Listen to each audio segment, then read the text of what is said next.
happens when a girl traded for survival discovers a strength she never knew she had, and the man she was given to begins to feel again for the first time since tragedy. Stay with this story to see how two worlds collided and changed forever. Thank you so much for watching and for all your comments. Let me know at the end if you liked the story, and where you're watching from and why you're following this. The Dakota Territory, 1872.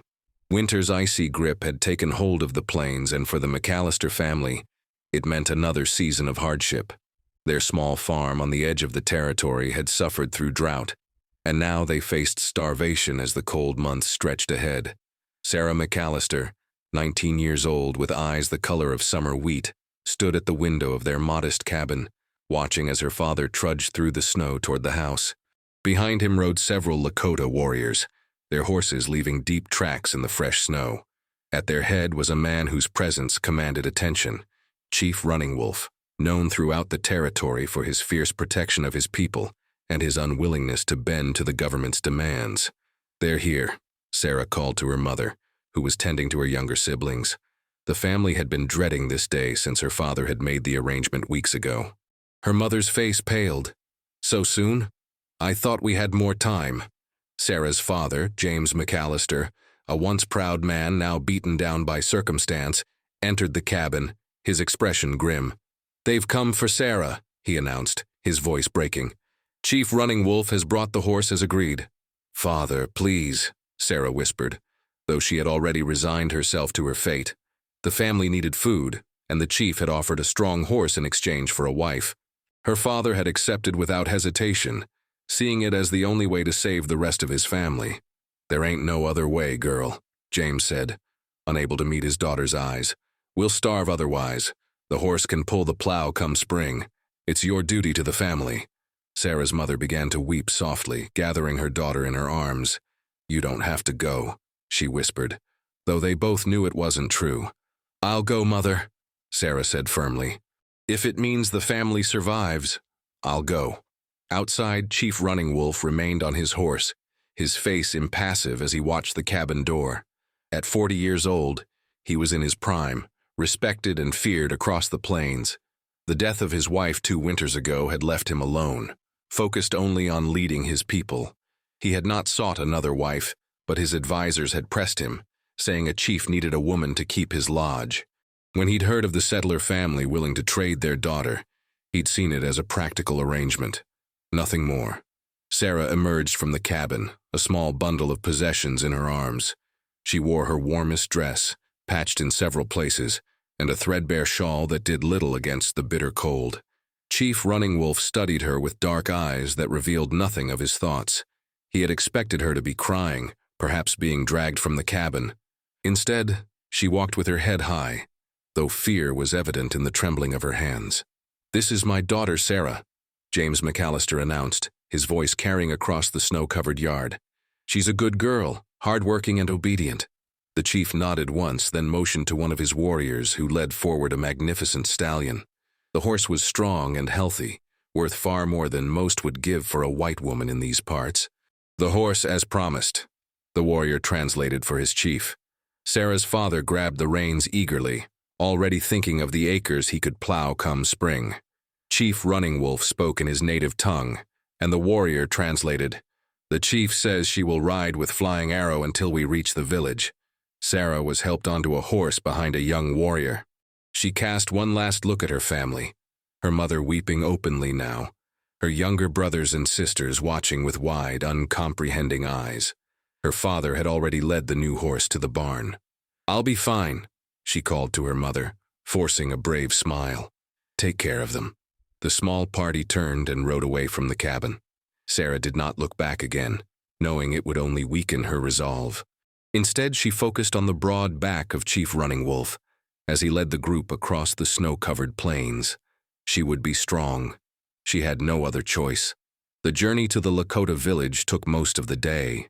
By the time they arrived, darkness had fallen, and Sarah was numb with cold and fear. The village was larger than she had expected, with dozens of teepees arranged in a circle. Fires burned in the center, casting flickering light across the snow. As they rode into the village, curious faces emerged from the teepees. Children pointed, and women whispered behind their hands. Sarah felt their stares like physical things, pressing against her skin. Chief Running Wolf dismounted and spoke to an elderly woman, who approached Sarah with a stern expression. The chief's translator explained, "This is Singing Bird, the chief's mother. You will stay in her teepee tonight." The old woman helped Sarah down from the horse. Up close, her face was deeply lined, her eyes sharp with intelligence and suspicion. "Come," she said in halting English. "Cold night." Sarah followed her to a large teepee, grateful for the warmth that greeted her inside. The interior was more spacious than she had imagined, with furs covering the ground and a small fire in the center. Singing Bird pointed to a pile of furs in the corner. "Sleep," she said simply. "Tomorrow, new life." As Sarah lay down that night, wrapped in furs that smelled of smoke and unfamiliar herbs, she wondered what kind of life awaited her. Chief Running Wolf had hardly looked at her, treating her more like cargo than a future wife. Would he be cruel? Would she ever see her family again? Sleep evaded her as the wind howled outside, carrying with it the mournful howling of distant wolves. She shivered, not from cold, but from the uncertainty of what tomorrow would bring in this strange new world. Dawn broke over the Lakota village with a pale, hesitant light.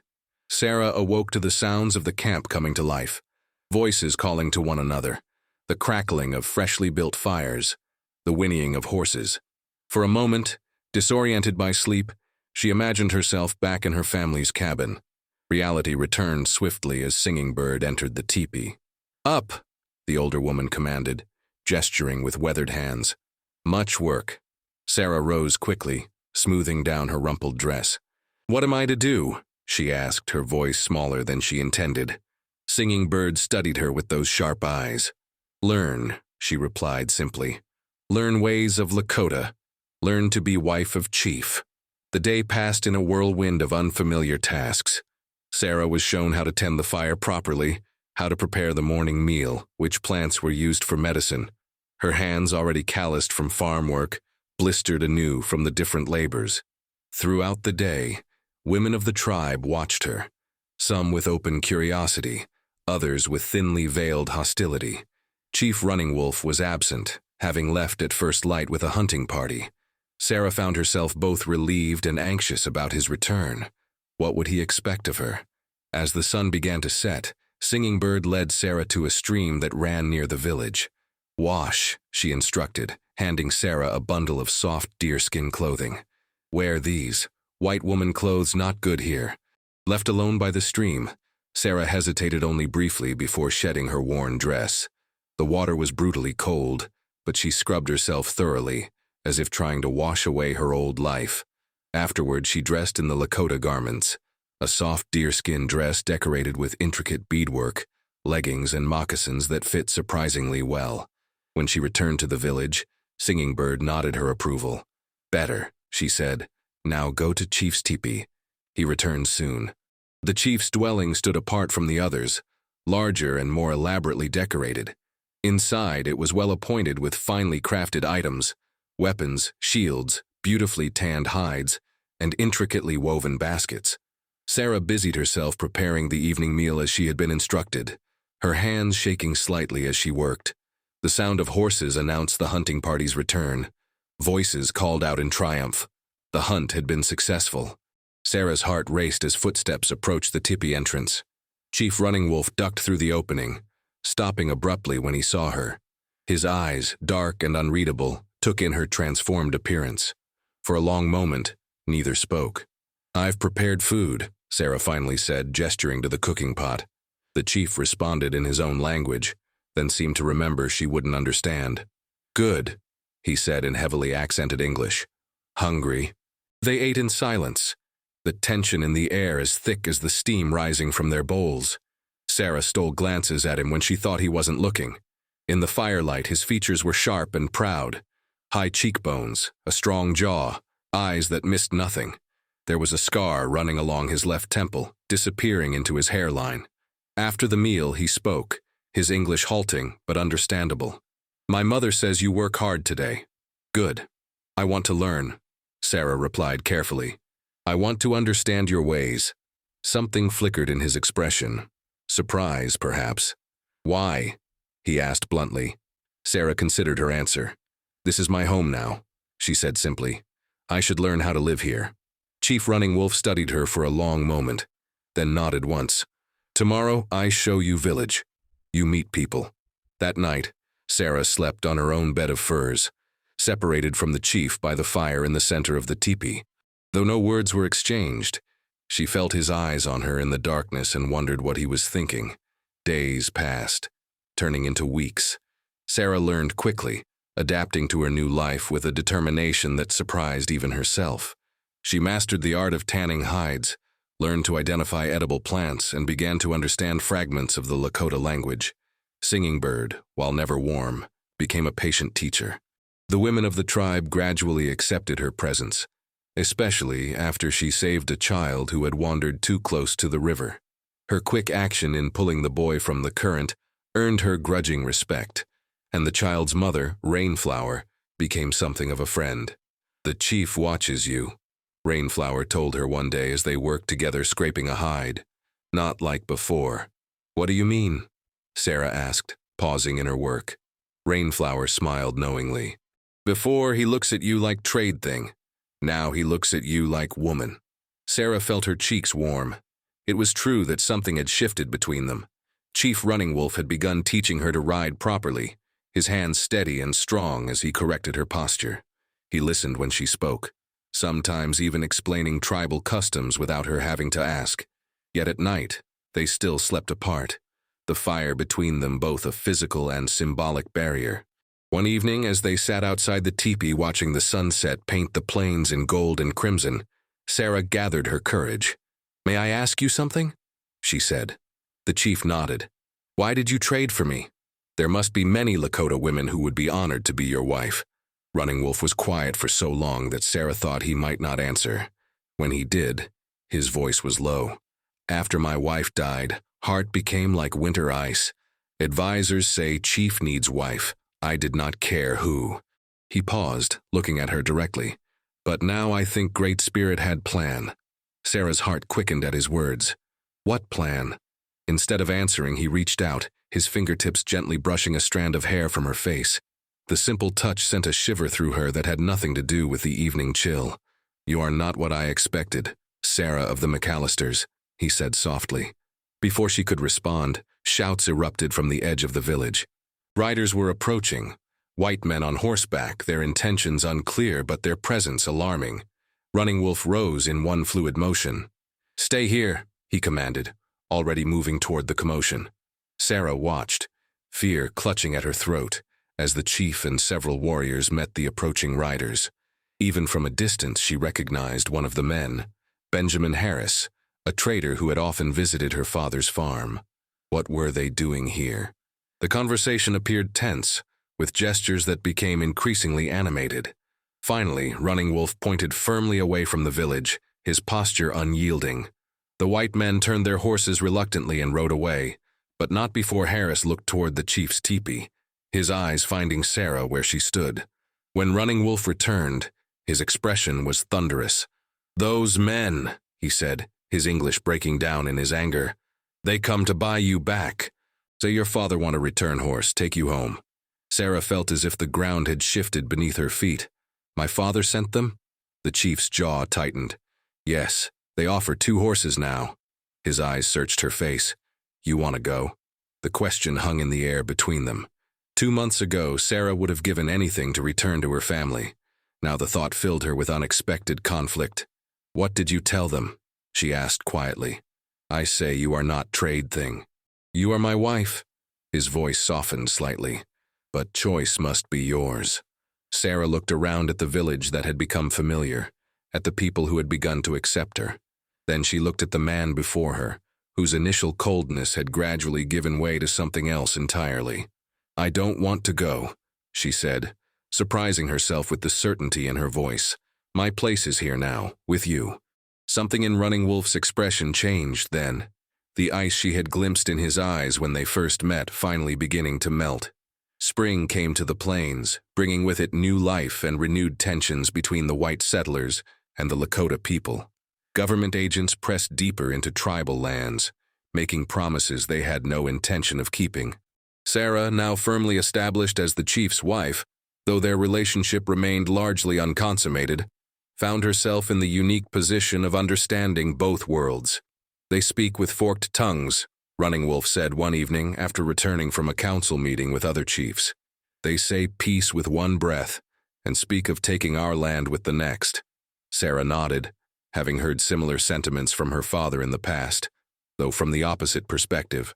"What will you do?" she asked, handing him a cup of tea made from herbs she had gathered that morning. The chief sighed, a rare display of weariness. "We cannot fight them all, too many, but we cannot give up our way of life." He looked at her intently. "You understand white man's words. Would you help me speak with them?" Sarah felt the weight of his trust. "Of course, but you should know that not all white men will listen, even if they understand your words perfectly." The opportunity came sooner than expected. A government delegation arrived the following week, accompanied by soldiers whose hands never strayed far from their weapons. Sarah stood beside Running Wolf as he greeted them at the edge of the village, her heart pounding but her expression composed.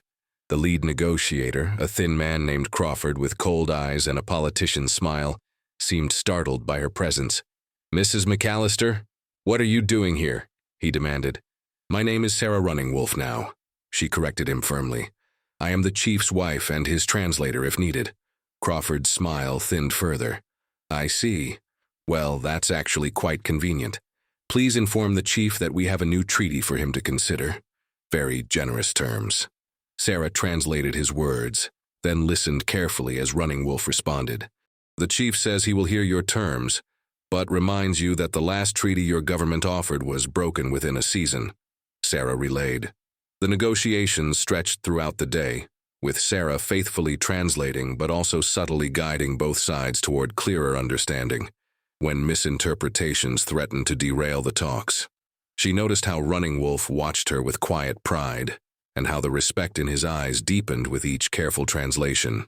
By sunset, a tentative agreement had been reached. The tribe would allow a survey team to pass through their hunting grounds, but no permanent settlements would be established without further negotiation. It was a small victory, buying time more than anything else, but it had been achieved without bloodshed. As the government men prepared to depart, Crawford approached Sarah privately. "You could be valuable to the Bureau of Indian Affairs," he said in a low voice. "Your position is unique. We would compensate you well for information that might help prevent, shall we say, unfortunate conflicts." Sarah's blood ran cold. "You're asking me to spy on my husband and his people?" Crawford shrugged. "I'm offering you a chance to serve your country and possibly save lives on both sides. Think about it." He pressed a folded piece of paper into her hand. "This is where messages can be sent." Sarah waited until the delegation had ridden well beyond the village before telling Running Wolf about the encounter. His expression darkened as she relayed Crawford's words. "You did right to tell me," he said, taking the paper from her and casting it into the fire. "They will try to use you because you walk between two worlds." "I know where I belong," Sarah said with conviction. "My loyalty is here, with you and the people." That night something shifted between them. As they sat beside the fire in their teepee, Running Wolf moved to sit beside her rather than across from her. His hand found hers, strong fingers intertwining with her more slender ones. "When I traded for you," he said quietly, "I thought I bought a woman to keep my teepee and cook my food. I did not expect to find someone who would stand beside me as an equal." Sarah's heart quickened. "And is that what I am to you now? An equal?" "You are more," he replied, his voice deepening. "You are the woman who brought spring back to my heart after long winter." He leaned forward slowly, giving her time to pull away if she wished. Instead, Sarah met him halfway, their lips coming together in a kiss that felt like a promise. His hand came up to cradle her face, thumb brushing gently across her cheekbone. When they parted, Sarah saw in his eyes the same wonder she felt. This was no longer a transaction or an arrangement of convenience. Something true and powerful had grown between them, as natural and inevitable as the changing of seasons. "I love you," she whispered, the words feeling right and necessary. "And I love you, my brave one," he responded, the English words carefully formed. Then he added something in Lakota, words she didn't understand but whose meaning she felt in her soul. That night they truly became husband and wife, the last barriers between them falling away like winter ice in the spring thaw. The weeks that followed were the happiest of Sarah's life. She had found her place in the tribe, respected as the chief's wife but also valued for her own skills and knowledge. Her friendship with Rainflower deepened, and even Singing Bird had begun to treat her with something approaching affection, teaching her the sacred women's medicines that were normally kept secret from outsiders. But their peace was not destined to last. Rumors reached the village of increased military presence in the territory, of other tribes being forced onto reservations far from their ancestral lands. Running Wolf spent long hours in council with the tribal elders, his face growing more grave with each passing day. "They will come for us eventually," he told Sarah one night as they lay together, his fingers tracing patterns on her bare shoulder. "The white man's hunger for land never ends." "What will we do?"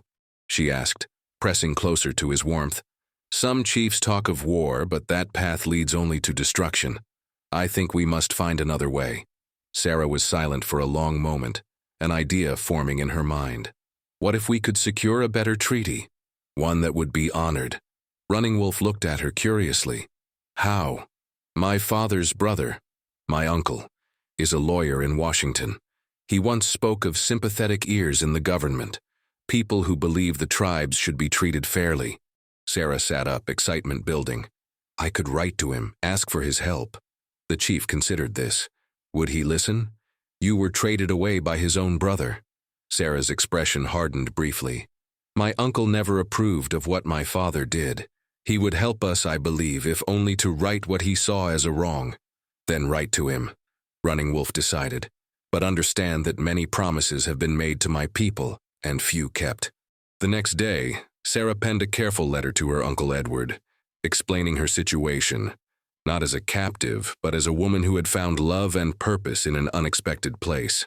She detailed the tribe's concerns, the threats they faced, and asked if he could use his connections to help secure a fair hearing for their case. A trader passing through the village agreed to post the letter in the next town. Now, all they could do was wait and hope. The response, when it came nearly a month later, exceeded their most optimistic expectations. Uncle Edward not only remembered her fondly, but had indeed risen in influence.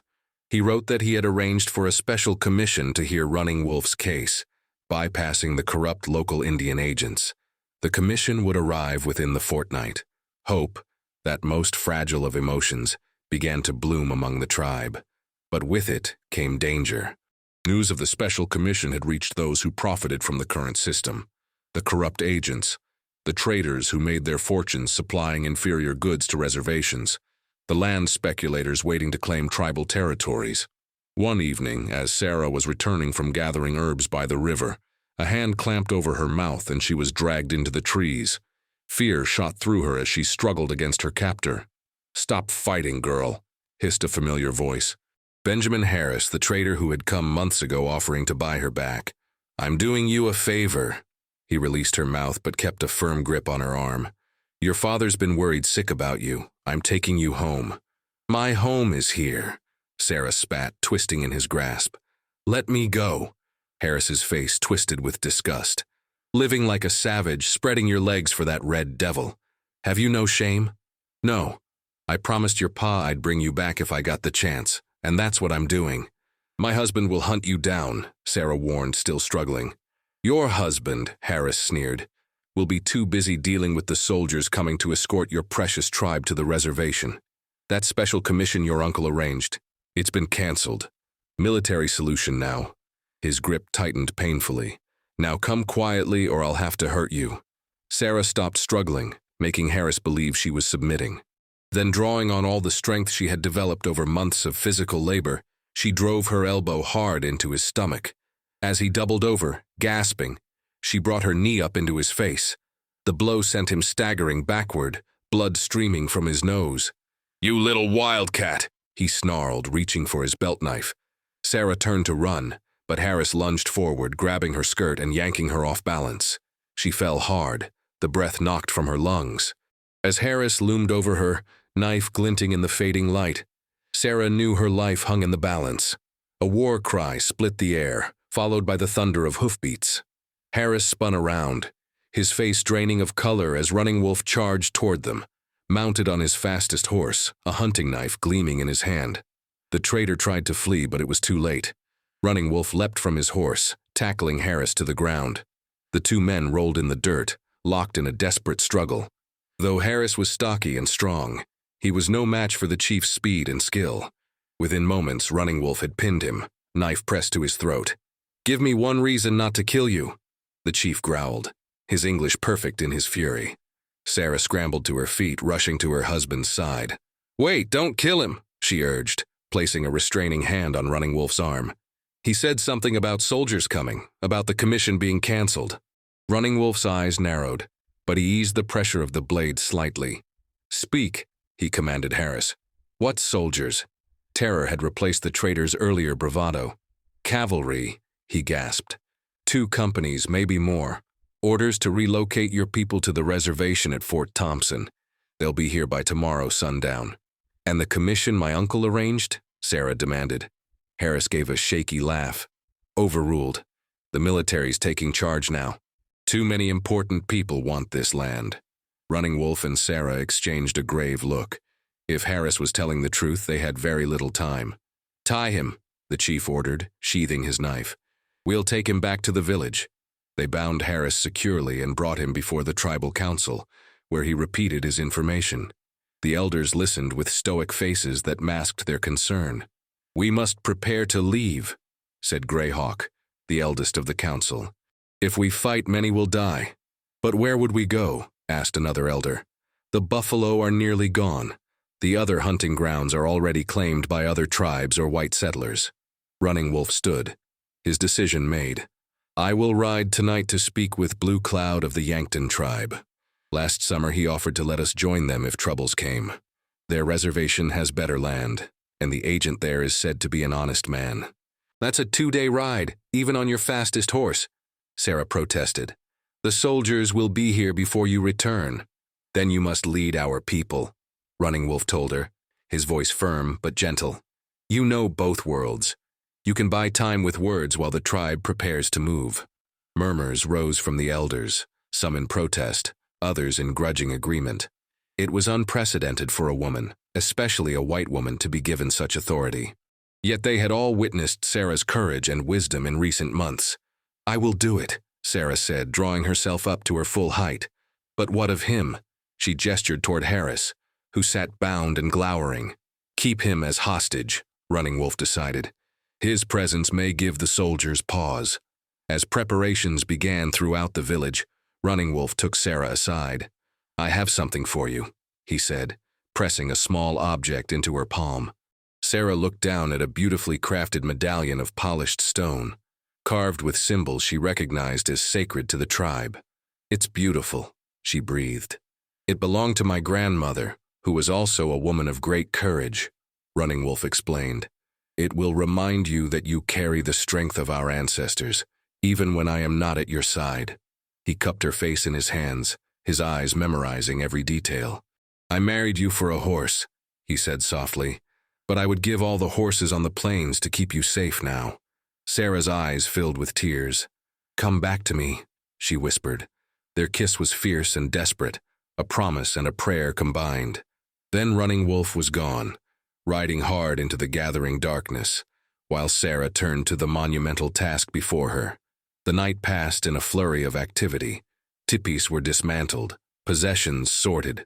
Only the most essential could be taken. The elderly, the children, the pregnant women would leave at first light, traveling north toward Yankton territory, escorted by a small group of warriors.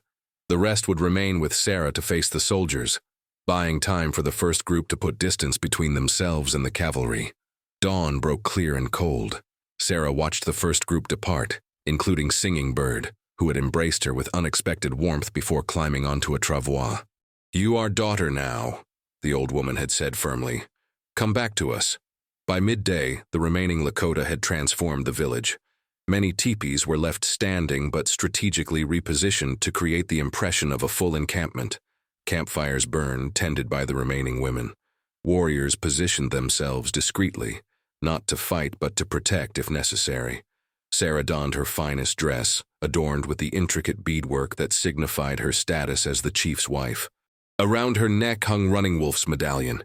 Her hair, grown longer during her time with the tribe, she wore in the traditional style that Rainflower had taught her. "They're coming," a scout reported as the afternoon waned. "Many horses, much dust." Sarah took a deep breath, steadying herself. "Bring Harris," she commanded. "Keep him close, but treat him well." She stood at the edge of the village, flanked by two respected warriors, as the cavalry unit approached. At their head rode an officer with captain's bars gleaming on his shoulders, his face set in grim determination. "I am Captain James Wilson," he announced as they drew near. "I have orders to escort the people of this village to the reservation at Fort Thompson." Sarah stepped forward. "I am Sarah Running Wolf, wife of Chief Running Wolf. My husband is away hunting, but I speak for the village in his absence." Captain Wilson's eyebrows rose in surprise. "Mrs. Running Wolf, you're clearly a white woman." "I am Lakota by marriage and by choice," Sarah replied evenly. "We have received no official notification of any relocation order. The orders come directly from the Department of War," the captain stated, producing a document. "We are authorized to use force if necessary." Sarah accepted the paper, reading it carefully. Her time helping Running Wolf with translations had taught her to look for the loopholes in official language. "This order," she said finally, "specifies the immediate relocation of all able-bodied members of the tribe. It says nothing about the sick, the elderly, or the very young." The captain frowned. "The intention is clearly to relocate the entire tribe." "Perhaps," Sarah conceded, "but the letter of your orders allows for some flexibility. Many of our people are indeed preparing to relocate, but we need time to ensure the safety of our most vulnerable." She gestured to where Harris stood under guard. "This man can confirm that we are being cooperative." Harris, seeing an opportunity, nodded eagerly. "They've treated me well enough, Captain. No need for bloodshed here." Captain Wilson studied Sarah with a mixture of curiosity and reluctant respect. "You're an unusual woman, Mrs. Running Wolf. I'm authorized to give the tribe 3 days to prepare, but no more." 3 days would be sufficient, Sarah agreed, knowing it would give Running Wolf time to return and the first group time to reach safety. "We ask only that your men camp outside the village boundaries. The presence of so many armed soldiers frightens our children." After some negotiation, the captain agreed. The cavalry established their camp a quarter-mile from the village, with regular patrols to ensure the Lakota weren't slipping away. Sarah maintained a careful balance, keeping the soldiers at a distance while organizing the tribe's true preparations. On the 3rd day, just as Sarah's carefully constructed delay was about to collapse, Running Wolf returned. He rode into the village at dawn, accompanied by Blue Cloud and a small party of Yankton warriors. "The Yankton will welcome our people," he announced to the anxious faces that greeted him. "They have spoken with their agent, who has agreed to extend the boundaries of their reservation to accommodate us." The reunion between Sarah and Running Wolf was brief, but intense. "You've done well, my brave one," he told her, pride evident in his voice. "Now we must complete what you've begun." Together they rode to the cavalry camp, along with Blue Cloud. Captain Wilson listened with growing frustration as they presented their alternative plan. "This isn't what my orders specified," he protested. "I'm to escort you to Fort Thompson, not to the Yankton reservation." "Your orders are to ensure our peaceful relocation to a reservation," Running Wolf countered. "They do not specify which one. The Yankton agent has already sent a telegram to Washington confirming his acceptance of our people." "It's true," Blue Cloud added. "Our agent is a fair man. He sees no reason why related tribes should be separated when there is sufficient land." The captain paced, weighing his options. A forced march to Fort Thompson would likely result in resistance and bloodshed, exactly what his superiors had cautioned him to avoid if possible. "I'll need confirmation from my superiors," he said finally. "Of course," Sarah agreed. "But while we wait, surely there's no harm in allowing our people to begin moving toward the Yankton lands. It's in the same direction as Fort Thompson for the first 2 days' journey." After hours of negotiation, an agreement was reached. The cavalry would escort the tribe north, with a rider sent ahead to confirm the arrangement with Washington. If approved, they would continue to the Yankton Reservation. If denied, they would divert to Fort Thompson. As the combined group traveled north, Sarah rode beside Running Wolf, their horses moving in perfect unison. "Do you think Washington will agree?" she asked quietly. "Your uncle's letter arrived while I was with Blue Cloud," Running Wolf replied, a rare smile touching his lips. "He has friends in high places who owe him favors. The approval has already been granted, though Captain Wilson does not yet know it." Sarah's heart swelled with hope. "Then we have won a small victory." "More than small," her husband corrected. "We will keep our people together, maintain our ways, and we have each other." His hand reached across to clasp hers. "The horse I traded for you was the best bargain I ever made." Sarah laughed, the sound bright in the spring air. "And to think my father thought he was cheating you." 1 week later, the Lakota arrived at their new home on the Yankton Reservation. As Running Wolf had promised, the agent there was a fair man, a Quaker who believed in treating the tribes with respect. The land, while not as vast as their traditional territories, was fertile and unspoiled, with a river running through it that reminded Sarah of the one near her childhood home. That evening, as the new teepees were erected and the community began to settle, Running Wolf and Sarah stood together on a hilltop overlooking their new village. "It is not the end," Running Wolf said, his arm around her waist. "It is a new beginning." Sarah leaned into his embrace, the medallion warm against her skin. "For our people," she agreed, "and for us." As the sun set over their new home, they sealed this promise with a kiss. Two people from different worlds who had found in each other the strength to forge a new path, not just for themselves, but for all those who depended on them. In the years that followed, Sarah and Running Wolf would become respected leaders, bridging the gap between two cultures, fighting for justice with wisdom rather than weapons. Their story would be told around campfires for generations to come, how a girl traded for a horse had melted the ice around a chief's heart, and together they had saved their people.